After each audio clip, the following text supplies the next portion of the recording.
Hello! Today we're going to talk about invertebrates, most of the animals on the planet, right? These are all the animals that are lumped together because they don't have a skeleton made of bone or cartilage. They don't have a backbone. And so invertebrates make up the vast majority of the animals on the planet, and they're super diverse. So this slide just shows a group of beetles in the order Coleoptera, and those are a kind of insect, and beetles are among the most diverse group of animals for sure, and even all organisms. So 22% of all described species, that's including plants and fungi and protists, 22% of all of them are beetles. And so this famous quote by this guy, J.S. Haldane, said that God must have had an inordinate fondness for beetles. So we're going to start, though, by talking about some of the simple organisms that are invertebrates. And so this is a sort of a phylogenetic tree of invertebrates. So remember that vertebrates have a backbone, and so when we're talking about vertebrates, we're just talking about this little group here, the chordates, many of which are vertebrates, although there are even some of them that are invertebrate.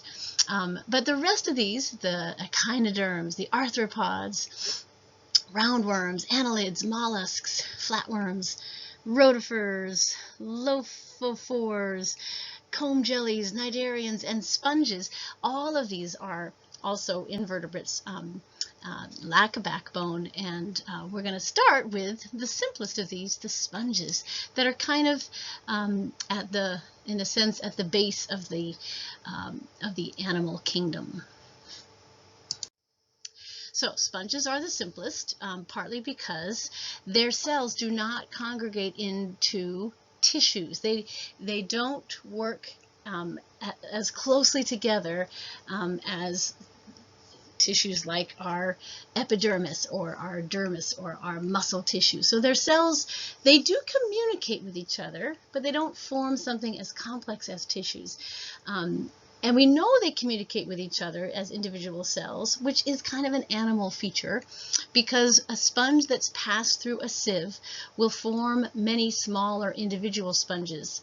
And so the cells can kind of talk to each other and aggregate and then grow into this new individuals. It's not that every single cell becomes a new individual, but they recluster together, and maybe what was one sponge would become several different sponges. And I have some sponges with me here today. Hold on just a second, I'll go grab one. These are some sponges that are have a kind of a proteinaceous skeleton, so they're sort of squishy.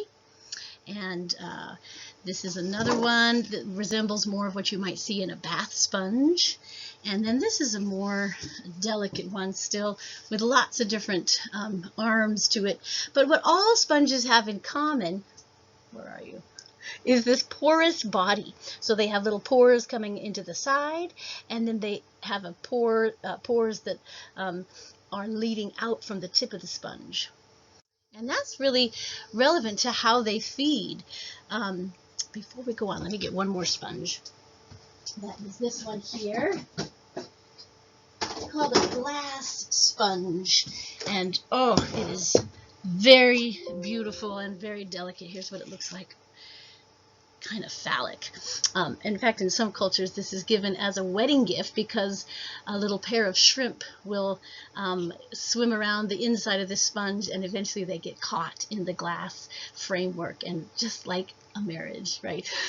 So, but this is a glass sponge. Let me get it a little closer to the camera here so you can see just how intricate its patterning is, very geometric. And these are all made with what we call silicate kind of deposits, spicules. And so let me put that aside here.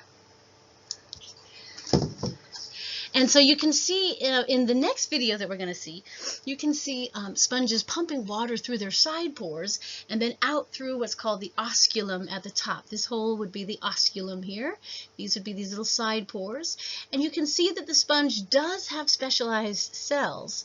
So these are called choanocytes when they have little flagella, but they don't work together with any other kinds of cells in a sort of a tissue. So we're going to pause this video here.